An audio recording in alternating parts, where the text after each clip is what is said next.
He opens it again and says it's crazy. They're doing that even as zombies. The angry zombie lunges at him. He dodges, saying he wasn't trying to spy. The big guy keeps coming at him. He says he's too arrogant for someone so weak and delivers a blow to the head, hitting him right in the eye. The other one tries to come from behind, but the boy has swag and kills without even looking. 2 more experience points and 2 more gold coins. And best of all, 2 more loot boxes. Now the rascal realizes that this thing really works. In his past life, 100 zombies were equal to a bottle of water. While in this one, nothing is better than having luck on your side. He receives 2 cards that activate an ability that allows him to detect movements within 10 meters since he's in a place full of rooms. He uses it right away. Then someone climbs to the 2nd floor saying that Baster is making too much noise. Tells him to kneel down or he'll get smacked like a son. But Lindsay easily dodges. And if you think he's going to let that punch go for free, you're very wrong. The chubby guy spins around telling him to stop dodging and start begging for forgiveness. Our boy says it would have been better if he had turned into a zombie because at least that would have given him some experience. It's a pity, but he had to end it now. What a ruthless guy. He paints the corridor red. Still a psychopath, he says that in the apocalypse, you can't leave loose ends. And the reason for this death was the guy being so weak. He starts going to various rooms, knocking on the doors, asking to be let in. Obviously, no one opens. So he goes to another and says the delivery has arrived. But none of that is working. As he approaches one door, he hears a disgusting sound. And he gets excited saying there's a zombie in there. He shoulder barges the door open and finds a big guy already transformed inside. He tries to land a hit, but this one is agile and manages to dodge. The zombie tries to claw at him, but he ducks. Taking advantage of being on the ground, he pulls off a capoeira move. With the zombie's arms raised, he slashes its throat. With that, another one is down. And as always, he gets another item.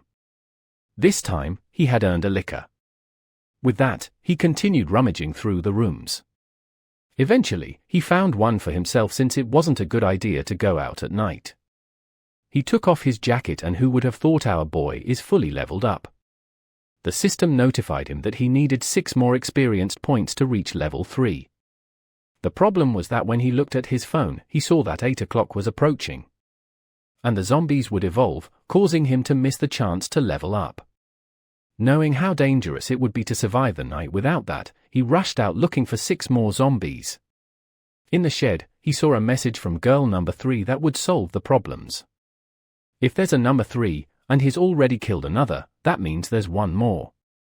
Since zombies had good hearing, he was an easy way to find them by hammering until they came to him. He then hears a sound in a room at the back.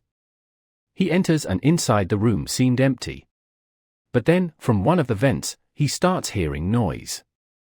And he says it's crazy that they hid so quickly. On the stairs, there are 2 zombies trying to climb up. However, they have poor control over their bodies and end up falling off. With that, one smashes into the other like 2 idiots. Our boy feels sorry for their hard work, but for him, what mattered was something else. He quickly goes down and finishes off the girl. At that moment, another one comes from behind. But easily, he turns and finishes another one. 2 more experience points, and now the problem is that his knife is starting to get dull. But look at that golden glow coming in to give him that little item, for sure.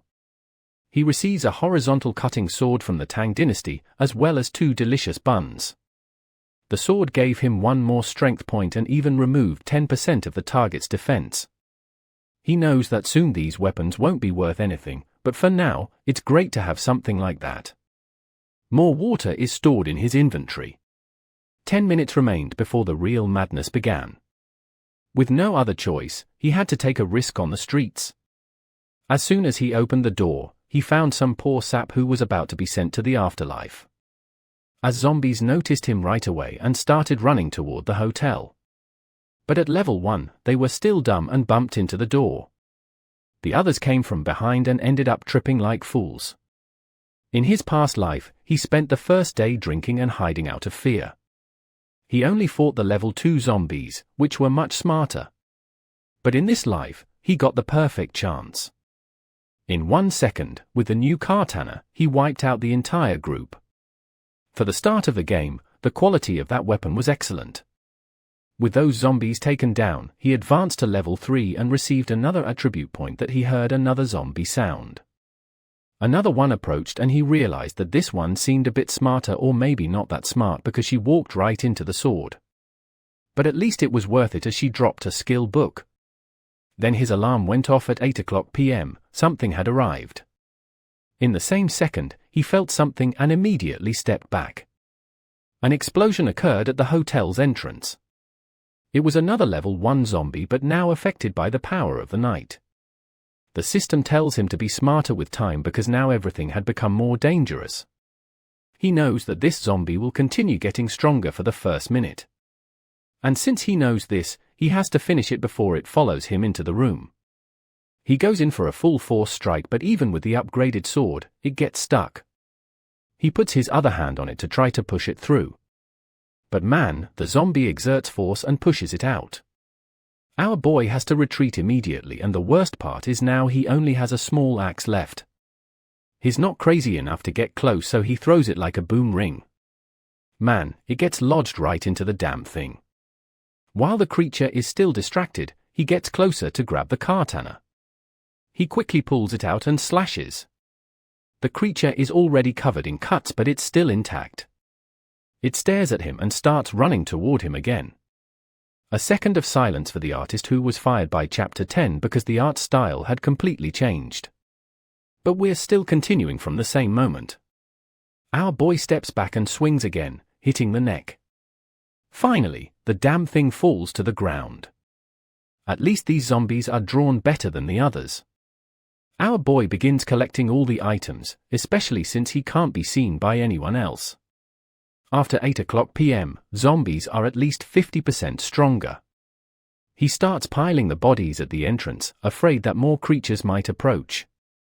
Especially since he made a lot of noise, so there's a good chance others will come. He activates some sort of sentry which will turn red as soon as a creature appears. With that, he can finally relax and decide to take a bath. It's time to open the 4 boxes he had received. A night ring, a bottle of mineral water, and 2 eyes are approval. He can't get used to this life of luxury considering how much he starved in his past life. Especially the night ring, which increases agility by 1 and reduces his presence by 30%. It was finally time to take a look at what skill he'd get from that book. The system congratulates him and informs him that in this world, anyone can out unlimited skills. But the reason for that is because it's extremely difficult to obtain one of these books. Usually between levels 10 and 80, people typically receive 3 skills. And the worst part is that many of these skills don't even suit the people who get them. In the past world, the guy known as the God of Skills had 25 after 10 years of fighting in the apocalypse. In his final moments, he had reached 10 skills and was stronger than 99% of people. But the most important thing about all this is how good the skill you receive is, and then comes what Lindsay got, the boomerang/skill. Basically, he can throw his weapon dealing 120% damage. He's excited since the best skills are always the damage-dealing ones. Even though for now, it has a long cooldown as his mind attribute increases that will decrease. The system asks if you want to learn the skill. Obviously, he accepts immediately and he decides to test the skill. But as soon as he stands up, his stomach growls. It's better to eat something first. Luckily, his inventory is full of options. So he eats, saying that this food tastes like something from a 5-star restaurant. Look at the boy organizing everything. The table is even clean.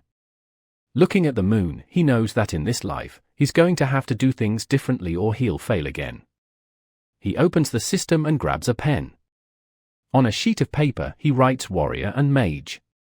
The difference between the classes is that when you level up, the points go to different stats. For example, a mage every time they level up gains 2 mind attributes. Additionally, there are secret professions like Ghost, which 1 in 100 people usually receive. In the past life, without much knowledge, he managed to get it. So it probably won't be that hard this time. And in this world, you usually activate the profession system when you reach level 10. The Ghost's profession specializes in assassination and adds points to strength and agility. He begins writing down all the classes he remembers from the people who became more gods. Looking at the stats, he wonders which would be the best option. He then puts 3 more points into strength and 2 into agility. And starts trying to recall all the times he encountered a paladin knight. He also remembers a diamond item. With that, he spends the night trying to recall all the treasures and experiences that could help him. A scene shifts to a mansion. Someone throws a vase against the wall. A blue-eyed guy says he can't calm down with the whole plan of being ruined because of Yojing. Because of her delay, the material hadn't worked out and